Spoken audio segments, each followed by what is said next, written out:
Hi guys, welcome to It's My Life. This is episode 3 of my journey living with cancer. This episode's called Back to the Ward. Right, after being in the aftercare unit, a porter took me back to the ward and I was drugged up to my eyeballs. The only way I could communicate was through 2 swear words. Don't worry, I'm not going to say them on here. But it must have been embarrassing because my parents were waiting at the my bay, and it must have been embarrassing for them and annoying for the whole ward.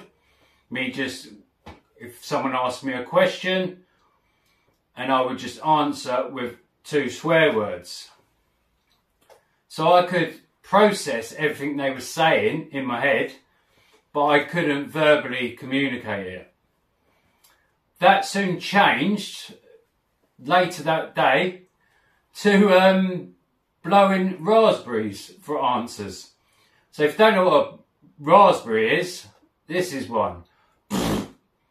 So that's how I could communicate, which is a bit weird, but I just had brain surgery, so blame it on that.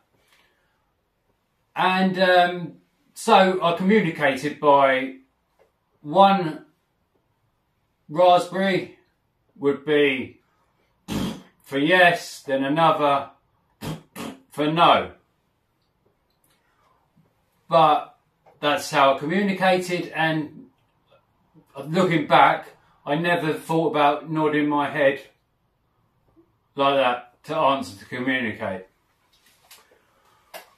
Right, it got down to my parents had to leave, visiting time was over. They'd been there all day, so they're probably tired themselves, I'd imagine. And they must have gone home, and that journey home must have been awful. And they probably didn't sleep all that night, which was understandable. But talking about sleeping, that's where I got in. I got introduced to the ward's all-night raver.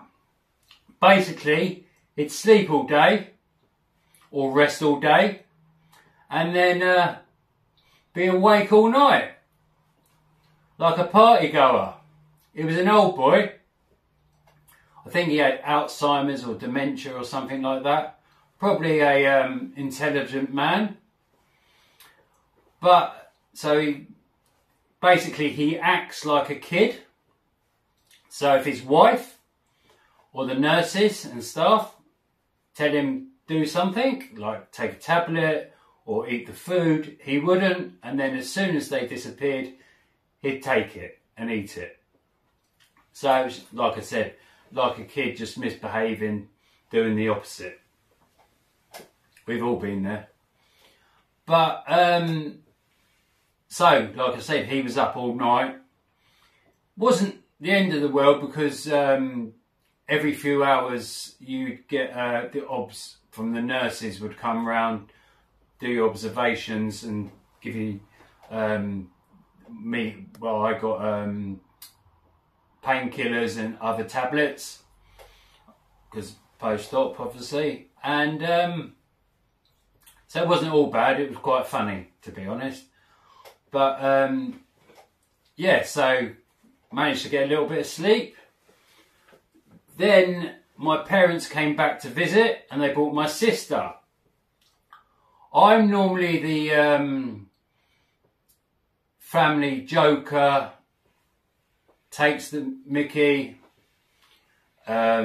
sarcastic,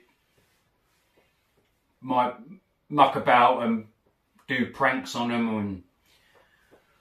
But anyway, my sister especially enjoyed me. She was laughing because I was just blowing raspberries. So, as I said, she found that funny, and so It makes me laugh now, just thinking I used to go. But my mum and dad were worried at one stage, and then they said, like, to the nurses and specialists, is this going to last forever, kind of thing? And they said, no, it happens in most cases, and because my tumour wasn't near what affected my speech, it was more my motor nerve, so the right hand side. So it would come back. Don't know when, didn't know. It came back actually about 2 weeks, I'd say. That's the most. I can't even remember really, but I remember being home and doing it. And my dad brought me in some football magazines and the newspaper. And I can remember went to the back pages, reading the sport, and I can actually remember being able to, in my head, read it, but obviously I couldn't communicate like vocally. So that was really frustrating actually. When my parents and sister were there, another guy who ended up getting on really well with, he was around my age. He was a builder. He just fell off a ladder and got rushed to hospital, and he actually went blind in his left eye, I think. And basically we communicated. He couldn't see out the closest side to my bed, and I could only blow raspberries. So it was a bit weird and funny. But then I think the nurses worked out we both had phones, so they put our numbers in each other's phone, and we started texting, so to communicate and stuff like that, just have a chat. But at the time I had to learn to text with my left hand, because my right hand I couldn't even move it, and that happened for quite a while, because I had to retrain using my brain, my hand, to like eventually do that, and then even like write things down, and that was a struggle, because that went on for quite a while as I was weak. I've got it back now, but it's not the same, but it's good enough. So it was on the Tuesday, so my mum and dad left with my sister, and because visiting hours were over, and we managed to blag the nurses and other staff, because England were playing in the Euros football and that night. So we managed to, like I said, blag a TV, and they managed to do it. And as I said, so the TV was put up on the wall, and they had an aerial, movable aerial, so we had to get it just right so we could get a good picture. But the All Night Raver weren't having it, so he took it upon himself to move the aerial about, and it got really frustrating because I couldn't verbally communicate, and nurses were having a go at him. He's just been like a little kid. But so we taped it to the wall. The nurses and staff did, and got a great picture so we could watch the whole game. But just to the right of the TV, a bit further on, there was a fire exit. And can't remember his name, because I know him as the All Night Raver. But the staff must have shouted his name, and it was quite funny, because they said his name, "Get away from the fire exit," and I managed to push the door open. He's gone out down the stairs, think they were outside stairs. So I don't know if security was called, but they got him back up the stairs safely and into the bed and like pulled his like bed curtain round. Which, when you look back at it, it was quite funny. So we've managed to watch that football. All Night Ravers kept us up all night, but we still had the tests and the obs to like, they come round every like 4 hours, I think it was.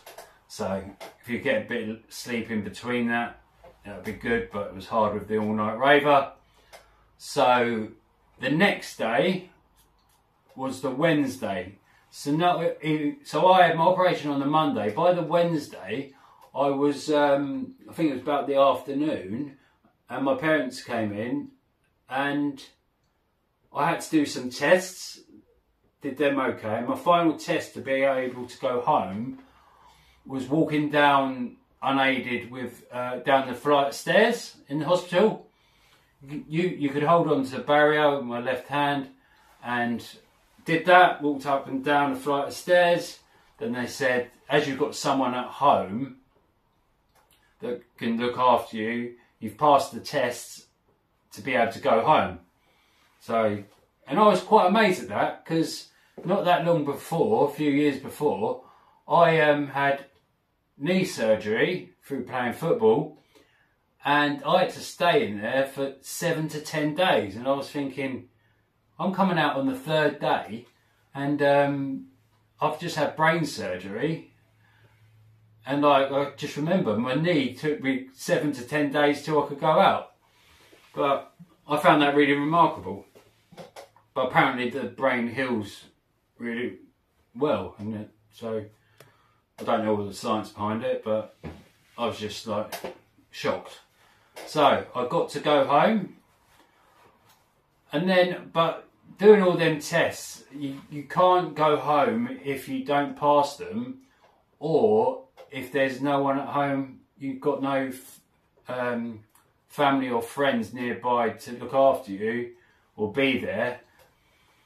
So you had to do more tests, and I thought that was, there are some people out there who you got to think about that don't have family or friends or close ones that will be there for you. So I thought that was really sad. So it's not always as easy as just doing a few tests and getting you can go home.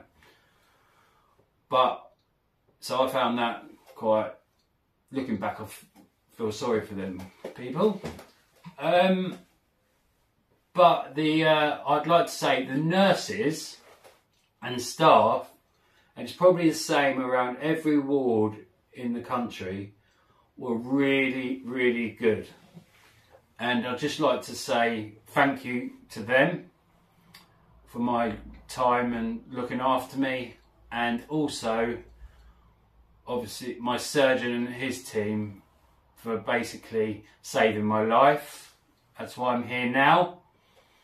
Still living with it, but coping and doing the best I can. And I'd like to, I'm basically doing these videos just to say you can still live a life if you're lucky enough. So basically what I'm saying is, if you're going in to have surgery, have a positive mindset, because I think it's the people around you are hurt the most and scared, like family and close friends, that they're really scared. And at the time, it's different for everyone, but I can only say my opinion. I had this mindset of just like, get it done, yeah, let's do it. From knowing I was going to have the operation. And I'll just say a few things I'd like to say is, I got myself physically fit before my operation. Wasn't told to, but I went down the gym because I was off work and was physically fit and worked at that, and I think eating good food and getting fitness in, exercise, even if you can't afford a gym, people like have trainers or own a bike, get a cycle in. If you like swimming, just go for a swim. But if you get physically fit and eat well, the operation and the surgeon actually said to me and his team, it did benefit you in the surgery. So that's a bit of advice I'd give. It's hard for me to talk about this kind of stuff, but I do it to let people know, not inspiring. I'm not doing it about, even though it is my life. It's just, if I can help one person, I'll be really happy. So if you liked this video, subscribe to my channel, like it, comment.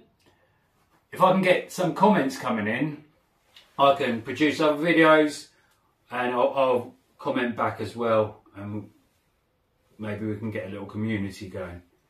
But anyway, if you enjoyed it, thank you, and I'll see you next time.